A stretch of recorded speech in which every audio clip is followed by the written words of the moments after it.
Hello guys, welcome back to my channel. আজকের ভিডিওতে যে টপিকটা নিয়ে ডিসকাস করব সেটা হচ্ছে আজকের মার্কেটটা কেমন ছিল এবং তার সাথে সাথে এই যে আজকের মার্কেটে বড় রকমের একটা ঊর্ধ্বগতি হলো সেটা কেন হলো, তার সাথে সাথে কিছু শেয়ার রয়েছে, মানে একটা শেয়ার যে শেয়ারটার মধ্যে ভালো একটা অর্ডার বুক এসছে এবং যে সমস্ত শেয়ারগুলো আজকের ডেটে বাড়লো তার মধ্যে কোনটার মধ্যে ফান্ডামেন্টালি বড় চেঞ্জেস রয়েছে, এই প্রত্যেকটা বিষয় নিয়ে ডিসকাশন করব। তো যাই হোক, প্রথম যে জিনিসটা আমরা দেখব আজকের মার্কেটের মধ্যে যে ইন্ডেক্সের মধ্যে যে পারফরমেন্সটা, ইন্ডেক্সের পারফরমেন্স যদি দেখতে হয় তাহলে নিফটি 1.17%-এর কাছাকাছি আপ গিয়েছে আজকের ডেটে এবং তার সাথে আমরা সেন্সেক্সকে, ব্যাংক নিফটি এবং যদি আমরা mid cap Nifty, small cap Nifty এই জাতীয় সমস্ত ব্রডার ইন্ডেক্সগুলোর দিকে তাকাই, আজকে ডে এন্ডে প্রত্যেকটাই কিন্তু গ্রিনে ক্লোজ হয়েছে। গতকাল ইউএসের যে মার্কেট ছিল সেটাও কিন্তু গ্রিনেই ক্লোজ হয়েছিল, তাই সেই কারণে আমাদের মার্কেটে এই টাইপ অফ রিয়াকশন যে আমরা দেখতে পেতে পারি সেটা মোটামুটিভাবে প্রত্যাশিত ছিল। যদিও বর্তমানে যে যুদ্ধ পরিস্থিতি চলছে মিডল ইস্টে সেটাকে কেন্দ্র করে অ্যাকচুয়ালি মার্কেটের যেরকমভাবে কমেন্ট্রিগুলো আসছে, অর্থাৎ এই যে গ্লোবাল লিডাররা তারা যেভাবে কমেন্ট্রি দিচ্ছে সেই অনুযায়ী মার্কেটের প্রত্যেকটা মুভমেন্ট বর্তমান সময়ে হচ্ছে।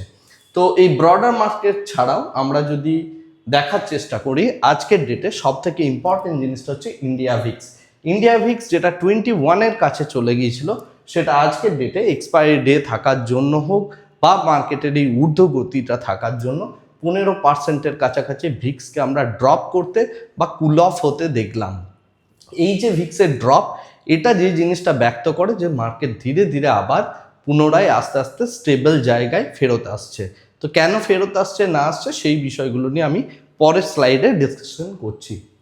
এছাড়া আমরা ইউএসডি আইএনআরও যদি দেখি সেটাও মোটামুটি 92-এর উপর যেটা চলে গিয়েছিল 92, সেই জায়গা থেকে দেখতে গেলে 91.73-তে গিয়ে আপাতত দাঁড়িয়েছে।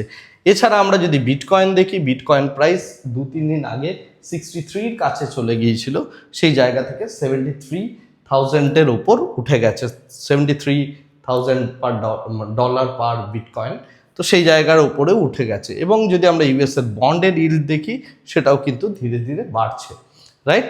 তো এই হচ্ছে আপাতত দৃষ্টিতে যে সিচুয়েশন সেটা। এছাড়া যদি আমরা ব্রডার মার্কেটের মধ্যে পারফরমেন্স দেখি, অর্থাৎ যে সমস্ত শেয়ারগুলো বেড়েছে বা কমেছে সেই শেয়ারগুলো নিয়ে যদি আমরা আলোচনা করি আজকের ডেটে, যেটা দেখতে পাচ্ছি অ্যাডভান্স আছে 2200-র কাছাকাছি, অর্থাৎ 2200-র ওপর শেয়ার রয়েছে যেগুলো আজকের ডেটে পজিটিভে ক্লোজ হয়েছে এবং 1000-এর কাছাকাছি শেয়ার রয়েছে যেগুলোর মধ্যে আমরা ডিক্লাইন দেখতে পাচ্ছি, 87 আনচেঞ্জড এবং টোটাল 3336টা শেয়ারের মধ্যে, অর্থাৎ যেগুলো ইম্পর্টেন্ট শেয়ার। এর মধ্যে যেটা ইম্পর্টেন্ট নিফটি 500-এর মধ্যে যদি আমরা টপ গেনারের কথা দেখি বা টপ যারা গেইন করেছে আজকের ডেটে, তার মধ্যে প্রথম রয়েছে এলটি ফুডস। এলটি ফুডস প্রায় 17%-এর কাছাকাছি বেড়েছে। এর বিহাইন্ডে যে রিজনটা রয়েছে এটা ডেফিনেটলি একটা সেন্টিমেন্টাল ড্রিভেন নিউজের জন্য হয়েছে, যেটা হচ্ছে যে এই মিডল ইস্টের যে ওয়ার পরিস্থিতি সেটা ধীরে ধীরে কিছুটা কমছে বা আগামী 2-3 দিনের মধ্যে কমে যাবে এরকম একটা মার্কেট এক্সপেক্ট করছে। যে কারণে এলটি ফুড যেহেতু যে চাল বা অর্থাৎ বাসমতি চালটা সাপ্লাই করে দুবাই এবং মিডল ইস্টের মধ্যে, এর বিজনেস আগামী দিনে আবার ঠিক জায়গায় আসতে পারে বলেই মার্কেট এক্সপেক্ট করে 70%-এর কাছাকাছি আজকের ডেটে বেড়েছে। এছাড়া ম্যাসডক অর্থাৎ ম্যাসডক যে শেয়ারটা রয়েছে সেটার পরিমাণও 9%-এর কাছাকাছি বেড়েছে। দিনের একটা সময় এটা 12%-এর ওপর বৃদ্ধি আমরা হতে দেখলাম। এর বিহাইন্ডে একটা ফান্ডামেন্টাল চেঞ্জেস রয়েছে, সেটা নিয়ে আমি পরের স্লাইডে ডিসকাস করছি। এছাড়া ডেটা প্যাটার্নস, নবীন ফ্লুরিন এবং ওয়ান সোর্স এই প্রত্যেকটা কোম্পানি মধ্যে 7%, 6% করে বৃদ্ধি আজকের ডেটে লক্ষ্য করা গিয়েছে। এছাড়া আমরা যদি দেখি নিফটি টপ লুজার্স, তার মধ্যে নেটওয়েভ টেকনোলজিস, এজিস ভূপাক, Gujarat gas limited, e Clerx এবং স্যাজিলিটি, এই সমস্ত শেয়ারগুলোর মধ্যে আমরা আজকের ডেটে বেশ ভালো রকমের একটা ড্রপ দেখতে পাচ্ছি মার্কেটের মধ্যে, স্লাইড পজিটিভ সেন্টিমেন্ট আসার পরেও। এরপরে আমরা যদি কমোডিটি মার্কেটের দিকে দেখি তাহলে ক্রুড অয়েল এবং ন্যাচারাল গ্যাসের মধ্যে আমরা কিন্তু ভোলাটিলিটি দেখতে পাচ্ছি এই যুদ্ধটাকে কেন্দ্র করে, যে কারণে ক্রুড অয়েল এবং ন্যাচারাল গ্যাস প্রাইস সেটা গতকাল রাত্রে কিছুটা ড্রপ করলেও আজকে পুনরায় আবার কিছুটা পরিমাণ বৃদ্ধি পেয়েছে। এছাড়া যদি আমরা gold, silver, copper, zinc, aluminium অর্থাৎ বেস মেটাল এবং প্রিসিয়াস মেটালের দিকে তাকাই, এর মধ্যে মোটামুটি একটা ফ্ল্যাট কাইন্ড অফ নেচার আমরা দেখতে পাচ্ছি। অর্থাৎ গোল্ড এবং সিলভারের মধ্যে এরা আপাতত ফ্ল্যাট রয়েছে মার্কেটের দৃষ্টিভঙ্গি থেকে।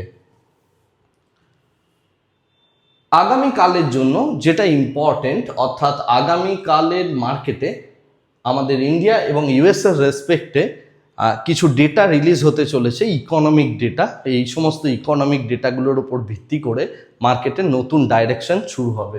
তো ইন্ডিয়ার জন্য যে ডেটাগুলো রয়েছে সেটা হচ্ছে একটা bank loan growth year on year, এছাড়া ডিপোজিট গ্রোথ এবং ফরেন এক্সচেঞ্জ রিজার্ভ। এই তিনটে ডেটা রিলিজ হবে আগামীকাল মার্কেট আওয়ারের পর, অর্থাৎ বিকেল 5টা নাগাদ। এছাড়া ইউএসএর জন্য যে তিনটে ইম্পর্টেন্ট ডেটা রয়েছে সেটা হচ্ছে একটা নন ফার্ম পেরোল, আনএমপ্লয়মেন্ট রেটস এবং রিটেল সেলস। এই তিনটে ডেটাও রিলিজ হবে সন্ধ্যে 7:30 8টার পর। তো সেই কারণে আগামীকালের আমরা গোল্ডের মধ্যে এবং তাছাড়াও ইউএস মার্কেটের মধ্যে এই ডেটাগুলো কীরকম আসছে তার ওপর ভিত্তি করে ইউএস মার্কেটের মধ্যে একটা বড় রকমের মানে বৃদ্ধিও হতে পারে বা প্রেশারও পেতে পারে। সেটা ডিপেন্ড করছে এই ডেটাগুলো বা এই ইকোনমিক ডেটাগুলো কোন জায়গায় যাচ্ছে। তো এটা আগামীকালের জন্য ফোকাস থাকবে। আগামীকাল ইভিনিংয়ে এই ডেটাগুলো কিন্তু সম্পূর্ণভাবে ফোকাস থাকবে। এই ডেটা তিনটের উপর আমাদের গিফট নিফটির যে মুভমেন্ট সেটা দেখা যাবে। তার সাথে সাথে আমরা যেটা দেখতে পাবো সেটা হচ্ছে যে এই যুদ্ধ পরিস্থিতি কোন দিকে যায় সেটার দিকেও নজর রাখতে হবে। এনিওয়েজ, সব থেকে ইম্পর্টেন্ট যে জায়গাটা সেটা হচ্ছে আজকের ডেটে মার্কেটের মধ্যে যে ইম্পর্টেন্ট নিউজগুলো রয়েছে সেগুলো নিয়ে একটু ডিসকাশন করি। প্রথম ইম্পর্টেন্ট নিউজ হচ্ছে ম্যাসগাঁও ডক অর্থাৎ ম্যাসডক, এই যে কোম্পানিটা, এরা নতুন একটা ম্যাসিভ অর্ডার পেয়েছে। 99,000 কোটি টাকার কন্ট্রাক্ট পেয়েছে ইন্ডিয়ান নেভির কাছ থেকে।